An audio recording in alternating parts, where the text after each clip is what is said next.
GR86 Performance. Today we are finally installing the GR Performance intake system, cold air intake, made by Toyota, their Gazoo racing development.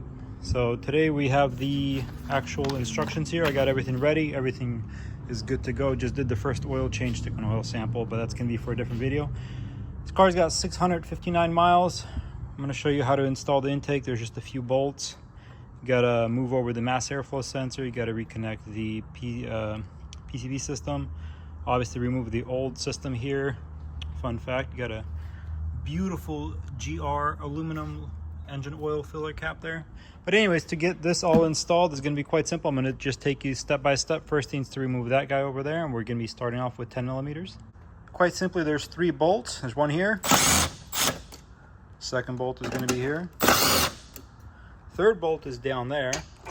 You got 1, 2, 3, and then on top of that, you're gonna have to. You can keep this here, no problem. But then you have a standard. It's gonna be a standard screwdriver here to remove that bolt. Otherwise, you can get the correct hex head. I believe it's 8 millimeters, just off the top of my head. You also want to get some pliers and remove these little clamps here.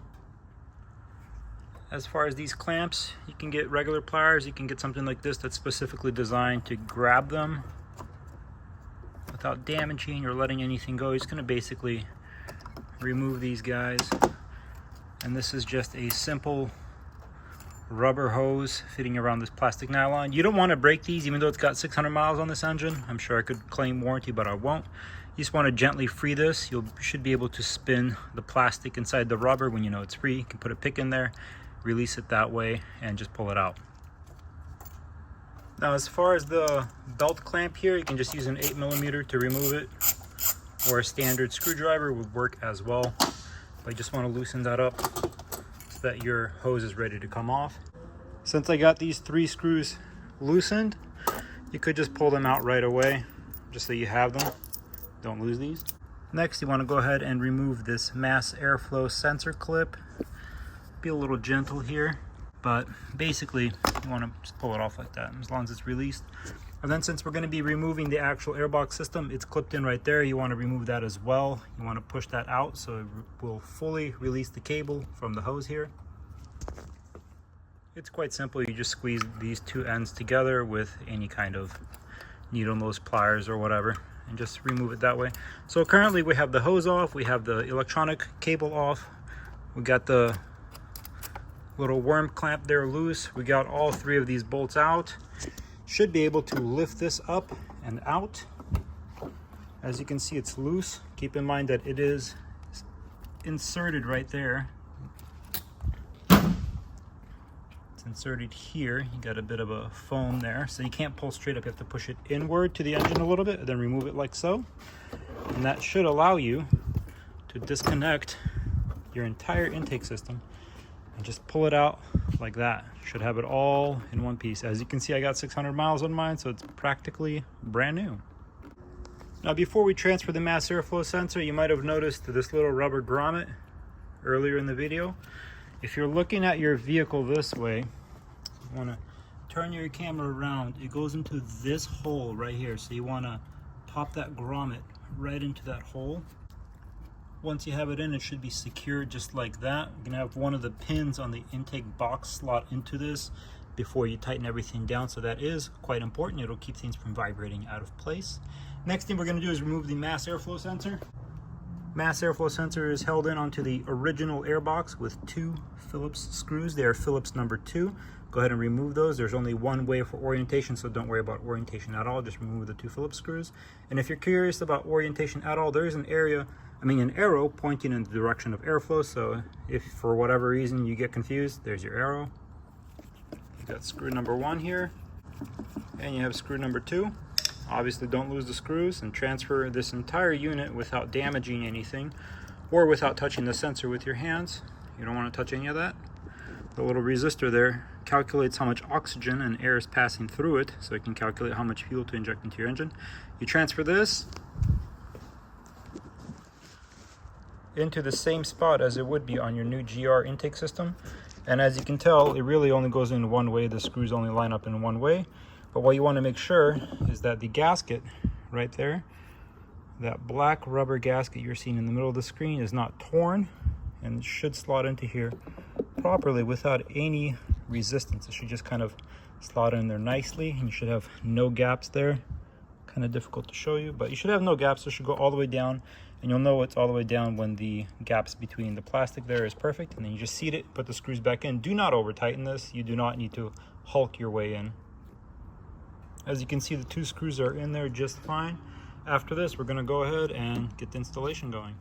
Now that we got these 2 screws ready, next thing is going to be getting these 2 rubber isolators installed. So what you're going to do is you're going to walk over to your vehicle, to your old airbox. You're going to slot up these little metal collars in there, otherwise you can't get the rubber isolator out. You got to pop that metal collar out of there. You can take a screwdriver or anything and just push it through.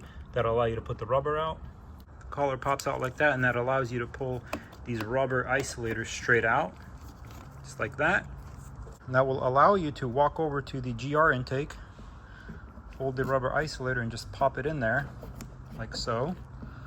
Once it's in there properly and it's all round and normal looking, that's when you can go ahead and pop this little collar back in.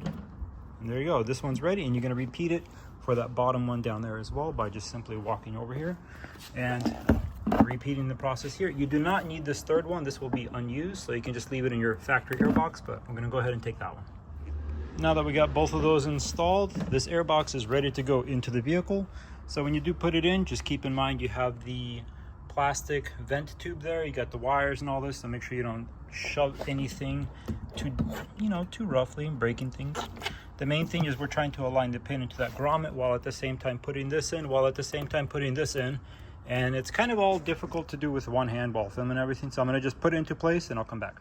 So now that the intake system has been seated into that grommet, you can see that these 2 are pretty much lined up for the 2 bolts.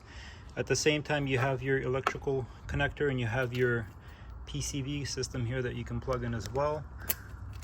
And according to the installation, these 2 are supposed to remain in this position, but this guy will clearly not fit since there is the throttle position sensor here, and yeah, that won't fit the way it shows in the images, but that's totally fine. Reality is it doesn't really matter. The aluminum ends right about here, roughly in that position, so the throttle body cannot get a good grip on it. So you're just basically either going to have to put it off to a side like that or install the clamp on the opposite side. If you're OCD like I am, I'm actually going to remove this and just fix it so it doesn't bother me. Yeah, that just happened. I flipped everything around. OCD, not good for you. Anyways, at this point you can go ahead and pre-position your 2 bolts. You can basically get them started by hand. You do not want to be over tightening these. Get both of them started by hand so you're not cross threading as well. And then at that point you want to torque the 2 bolts according to Toyota's official installation to 40 inch-pounds or 4.5 Newton meters. And those hose clamps that I was tightening down earlier, those go down to 30 inch-pounds or 3.4 Newton meters. That's the official numbers to those are the official numbers to torque everything down properly. And that would include the lower bolt as well. They are 40 inch-pounds, 4.5 Newton meters. It's the same. And then obviously if you took off the battery, if you're ever curious how much the battery gets torqued down to, it's 53 inch-pounds or 6 Newton meters. After that, if you're curious how to take care of it, the K&N recharge filter kit, there's your 2-part numbers for the K&N cleaning / recharge / spray them up with oil again. That's actually what they want you to use. They're not telling you to go out and buy Toyota system, Toyota cleaning kit or anything like that. They just want you to use K&N simple oil filter clean and re-oil system. Anyways, at this point, let's go ahead and finish this off. You have your PCV hose. It's just going to be inserted gently. Don't try to push it while holding here. Hold it directly above. You can wiggle it in there ever so gingerly. Get it in there. Spray a little bit of silicone ever so slightly here on the plastic, and then it should be able to insert much better. With the silicone spray done, the nub went on no problem. At this point, we can go ahead and install our clamp. Make it nice and centered, even though that's not perfect. There we go. Perfection. Wonderful. Amazing. 10 out of 10. I'm just kidding. Anyways, the whole point is this next thing is kind of annoying. So they give you a tiny little zip tie to actually close this down. Here is the included official zip tie to tie this down to it. So basically what happens is when you plug your mass airflow sensor in, it will not reach, when you plug in the mass airflow, this connector will not reach the new position. I don't know why. It's kind of dumb. You could technically plug it in like so, right? So if you plug it in that way, it twists your entire harness, and then this will not be able to reach, your connector will not be able to reach this. So there's two solutions. One, you can zip tie it right there, like that. You can zip tie it right there in that position, and then simply plug it in. That's solution A. Or solution B is remove a little bit of this factory tape and slide this clip downward, so it will actually be a little bit lower down here on the harness, and you'll be able to plug it in, and then you'll be able to plug this in, and it all looks factory. That's what I'm gonna end up doing. As you can see, once you slide it down, you have enough slack to just plug everything right in, and nothing is kinked, nothing is being twisted out of its normal range of motion. And that should last the entire life of the vehicle without any extra strain to the connector, to the wires, to anything being twisted, anything out of place. That should be perfect. And now that we got the connector on, that's it. We are all done except one final thing. Now we're done. And that is how you install the GR Performance Air Intake System by Gazoo Racing. Everything here is done. It's all tight. Nothing wants to move. Very good install, very good parts. That's sitting. These two are torqued. Those two hose clamps basically are torqued. This is installed with a little bit of silicone. This is reinstalled. Your clips reinstalled. Your hose is reinstalled. Well, not hose. Your electrical harness here is reinstalled, so it's not just wobbling around, rubbing up against things with vibration and getting worn out. And that's it. Everything's installed, and I hope you guys enjoy this video. If you want to see quite a few other things, you probably saw the oil fill cap, the way you want to install the actual emblem after you screw it on. For me, in the prior video, I showed you sometimes it'll stop in different positions. Mine stopped vertically, so that's how I put the sticker on vertically, because I am OCD. Oh, and fun fact, the factory oil filter that comes with this is my Subaru replacement. Just did an oil change, and that is the oil filter that came off. It's actually quite a bit shorter. I'm going to do a tear down, tear this apart and see if there's any metal shavings. And I'm also doing an oil analysis report by Blackstone Labs. That's going to be in a future video. But that's going to complete this. There's your GR intake system. Sorry, it's just me, so I can't rev the engine while holding the camera outside for you guys to listen to, but there it is. Subscribe if you want more videos like this, more installs, more performance additions, exhaust, intakes, exhaust systems, and all kinds of other parts. Thank you for watching. I hope you learned something today, and have a nice day.